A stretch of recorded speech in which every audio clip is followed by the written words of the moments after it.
Howdy folks, welcome to Jerez, the Moto layout, which has the better final sector, much nicer. Anyway, let's crack on with the fast lap.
Right then, fast lap done and dusted for you. Let me show you the rules tab. Always have a read of this because it will tell you where the off tracks and or slowdowns are. So it's really important to have a look at this to maximize your track limit so you know exactly where you need to place the car to avoid any penalization.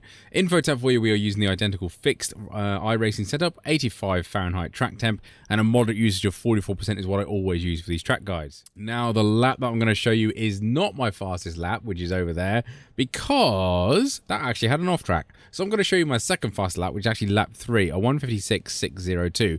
You see I nicked into the 56.6s again there, 56.7s, so sort of higher half of 56 I reckon is where I'm going to be around here. And then we pitted again for more fuel and came up with some fresh tyres, did a 56.5 straight away, but as mentioned that had an off track, so I can't show you that one. So yeah, lap 3 is the one I'm going to show you. Not a bad circuit this is. I didn't mind it the first time around, even though it had the awkward last sector, which is sort of that weird chicane behind the car on screen. And I also think that this car actually goes quite round around here. It's not too bad. There's a few corners. The first few sectors in my opinion are quite comfortable, and then sort of turn 5 afterwards you're trying to balance the rear end not coming round and the traction control stepping in to try and kill you, so bear that in mind with the last few corners. But yeah, the other thing I mentioned is my split time, so you can see them all there. And the OLAP, BLAP telemetry and replay file will all be on a Discord if you do want to download them. And I'm also using GR86, which is an online telemetry tool where you can judge your lap against mine to see where you're gaining time against me or losing time against me. So I think it's kind of useful. Not affiliated with them at all, but it's just a useful website that I think is useful with these track guides as well. Otherwise, I think that's not me waffling. Let's crack on with the guide. Right then, welcome to Jerez. Good long start finish straight here, so be careful about dive bombs into turn 1. It's actually quite quick, but what we're looking for is the curb and the end of the advertisement there on the left hand side. Brake at the end of the advertisement and use the the blue and white curbing there. Try and hit the apex after the inner blue curb, if that makes any sense to you at all, and then let the car drift out quite nicely. You can use most of this curb, but make sure you keep at least a tyre on the blue and white rumble strips there. Stay on the rumble strips to just after this shadow. We're braking downhill, so be cautious about this, but you can actually stand on the brakes in this thing all the way down to second gate. You can go into first if you really want, just to get that added rotation. Be careful of the green bump on the inner curb there, but make sure you run out wide here.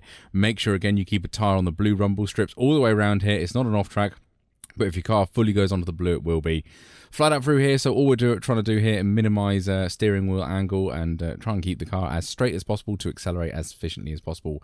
Bring the car over to the left-hand side, and we're using the sort of Marshall hut there as our braking marker, just it disappears behind the A-pillar. Little stab at the brakes and ease the power around.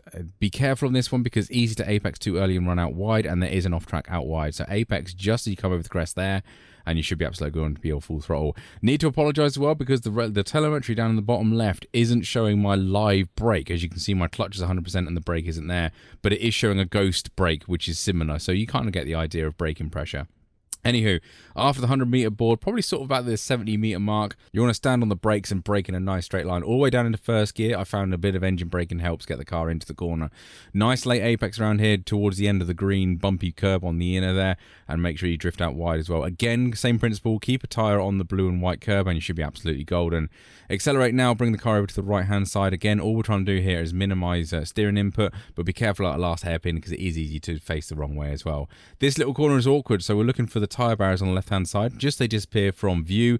You want to brake and then ease the car in nice and gently. Keep the car quite neutral, and you want to get on the inner blue stuff here, and you don't want to leave it until you can see the end. If you leave too early, you will understeer wide and get on that blue stuff over there on the right-hand side, and you will get an off-track, so be cautious about that one. Up into fourth gear, bring it over to the left-hand side now, and just as we approach the advertisement there or whatever, painted concrete, that'll do, the painted concrete there on the left, brake, down a few cogs, and it's really awkward to hit that apex because it really does understeer wide, which is really annoying, but don't run too far wide on exit, and just a slight gentle lift through in there. Make sure you get a good exit because we're full throttle for a very long way. Remember, this is the good layout, so we're not doing that awkward chicane that's coming up. So the better exit you get out of that corner, you're going to carry all that speed through here. Use all of the curb on the left-hand side before turning in, and then use all of it on the apex. Try not to touch the grass, it will unsettle the car. Do not run too far wide there. There is an off-track, and you can cut that one a little bit as well, and that one's not too problem coming out on wide as well. Bring the car slowly over to the right-hand side, and we're using the painted concrete again, the blue and white over there, as our braking marker. Absolutely stand on the brakes and then feed it in. Turn the car in first gear again for this one. Turn the car in as you're braking, and then get a nice late apex when you get into the middle. Try and prevent dive bombs into this corner as well, because that will be quite prominent. Easy on exit, you can use a little bit of curb, but not too much, but make sure you get that car accelerating and let the car drift naturally, very lazily over to the left-hand side, ready for the next lap, and you should be absolutely golden. The line is actually here, so be warned about that. If you do lift off too early, you will lose a position because the line is under the gantry thing that we fly under. But anyway, that's us in a 156.602. As mentioned, I did quite like this last season, even though it had an awkward last sector. So now we've got this nice flowing last sector. Now, I'd imagine there'll be more overtakes into the last hairpin, so bear that in mind. But otherwise, not too bad. Looking forward to this week. And yeah, if this one did help you out, don't forget to like and subscribe, and I'll catch you on the next one.